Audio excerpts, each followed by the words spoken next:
Now, I love to kayak fish new and different locations. I also love to catch as many quality fish as I possibly can when I'm trying out a new location. But here's the thing, it normally takes a tremendous amount of research, time and effort, and your own trial and error to understand how to fish a new spot effectively. This is especially true for kayak fishing from a safety perspective. At a minimum, you need to understand some of the following information: a location's best wind direction, when it's safe to go, your kayak's limits, what bait to use, what fishing rigs work best, what tides work best, what to look for when targeting certain species, what facilities are there to support your fishing, what's the car parking situation, are there parking restrictions, where the best places are to launch your kayak from. If you don't know any of the information I just shared, or you know partially some of the information I just shared, then before you head out on the water, the chances are you would have wasted your time, come home frustrated with little to no fish, and even worse, got yourself into a life-threatening situation. So my goal here in this video series is to provide the kayak angler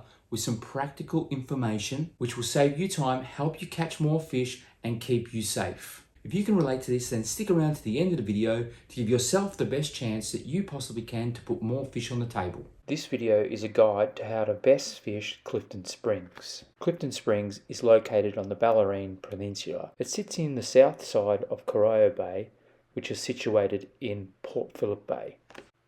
Although Clifton Springs' body of water is quite vast, there are many locations that you can actually launch from. However, we'll be focusing on launching from the boat ramp.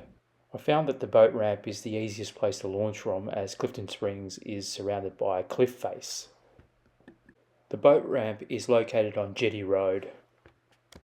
Here's a quick look at the car park. As you'll see, it does cater for trailered car parking because it is a boat ramp. It also has single car parks as well for those who carry their kayaks on the rooftop. Here's the first look at Jetty 1 and 2. There are currently no parking fees associated to parking here. Just to right of screen, you'll see the single car parks. Now, in the summer months, when the King George whiting are on the bite, this place gets really busy.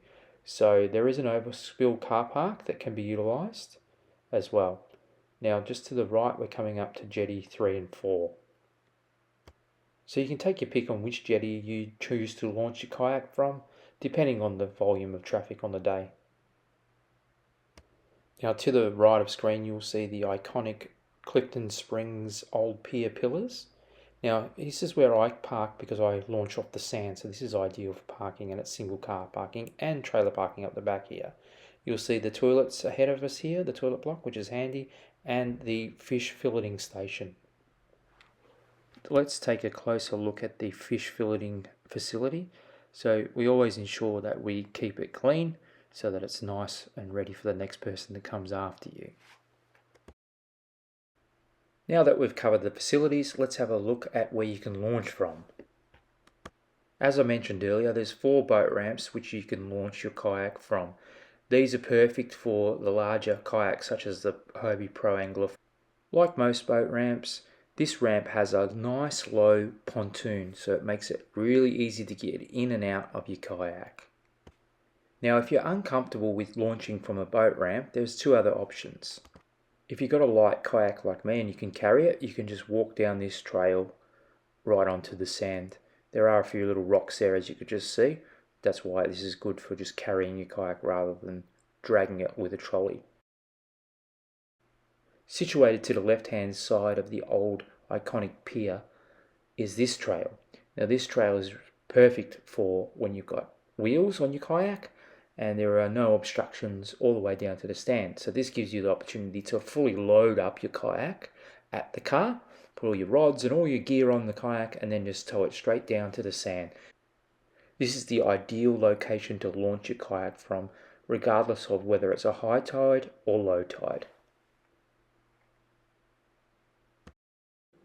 The best wind for kayak fishing Clifton Springs is definitely a southerly. It also has good protection from an easterly. It gets a little choppy when the westerly blows up as well. Even though the fetch between the north and the south is short, it does not like the northerly in this area. Now, to ensure that I'm going out in safe conditions, I use a website called Willy Weather. Another really useful tool is Boating Victoria ramp cams. So there's cameras set up on most boat ramps around Port Phillip Bay, you simply type in the boat ramp that you're going to be fishing from. In this case, we're going to Clifton Springs. This will give you a live feed of the current conditions, which gives you the opportunity to make a good decision whether it's safe to go out or not. Obviously, at the time of filming, it is night time, so you're seeing a nighttime vision. Otherwise, if you do this during the day, it's perfect for understanding what conditions are actually unfolding as it happens. There's a number of target species. Great numbers of King George whiting can be taken here all year round.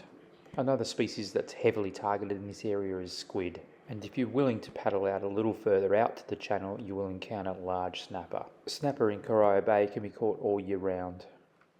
One of my strategies when fishing Clifton Springs is to target squid first up in the session. Once I've caught a nice squid, I'll then turn that into squid strips and then start to target King George whiting. The other key bait that you want to get hold of is from fresh mussels. Pippies also work well, but I find that fresh mussels is definitely the key. The rig that I've found most effective in fishing this area is definitely the paternoster with the long shank hooks. The benefit of using a long shank hook gives you the ability to use both mussel and squid at the same time. Another really effective rig for targeting King George whiting in this area is definitely the flasher rig, especially in the red. Now finish this off with a nice small squid strip. If you're in the market for some bait and tackle, get yourself across to Port Arlington and see the guys at Performance Bait and Tackle. As you can see here, they've got a great range of tackle. They're now stocking hook and mout tackle as well, and they've got some really fresh baits. And if you're targeting squid, they've got a really good range of squid jigs to choose from. Clifton Springs is made up of weed patches and sand gutters, which is ideal for King George whiting, squid, flathead, pinkies and other species. I've got two strategies that I use when I fish this area.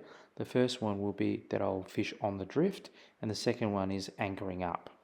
If the conditions are a little rough, I usually drift until I find the fish and then drop anchor. Now you'll see the first gutter that I usually fish. It's quite productive in this location. The benefit of this gutter is it's not very far to paddle out to. Now the second gutter highlighted here has been really productive over the years for me for King George whiting and squid. The long shank paternoster with squid strips and mussel will get the job done here. The next gutter highlighted are really good squid grounds. Interestingly, on really clear days where there's no cloud cover, I've had a lot of luck with really bright jigs. And when it's overcast, I usually use really neutral colours, which seem more productive during those conditions. If you're content catching small pinkies, then just to the left of the pier near the channel marker is the spot you want to fish. Soft plastics and squid jigs work well here for the pinkies. Fishing this weed bed has never really been that productive for me. A lot of small pinkies, grass whiting are in amongst the weed here. I've found over the years that the squid and the King George whiting are not necessarily on the weed beds themselves, but they are in the clearing in the sand patches throughout this area. If you want to chase big snapper, then you need to get out to the channel markers or the channel drop off, and it's not for the faint hearted. It is quite a large paddle, so you need to be really properly set up with a kayak that can handle those conditions. If you've come down and the kayak conditions aren't that great, you've still got two land-based options. The first one is the pier. You'll catch King George whiting off here, and if you look carefully, you'll notice that there are squid ink marks on the pier, which would indicate they're taking good squid off this pier. Your second land-based option will be off the break wall here, good for pinkies, King George whiting and squid. If you're interested in learning how to make your own whiting rigs, then make sure you check out the rest of our videos on our YouTube channel or click on the video above. Guys, it's pretty simple. If you want us to continue to make content like this, at a minimum, you need to be giving us a thumbs up so we understand that what we're doing is of value to our viewers. Thanks for watching. See you in the next video.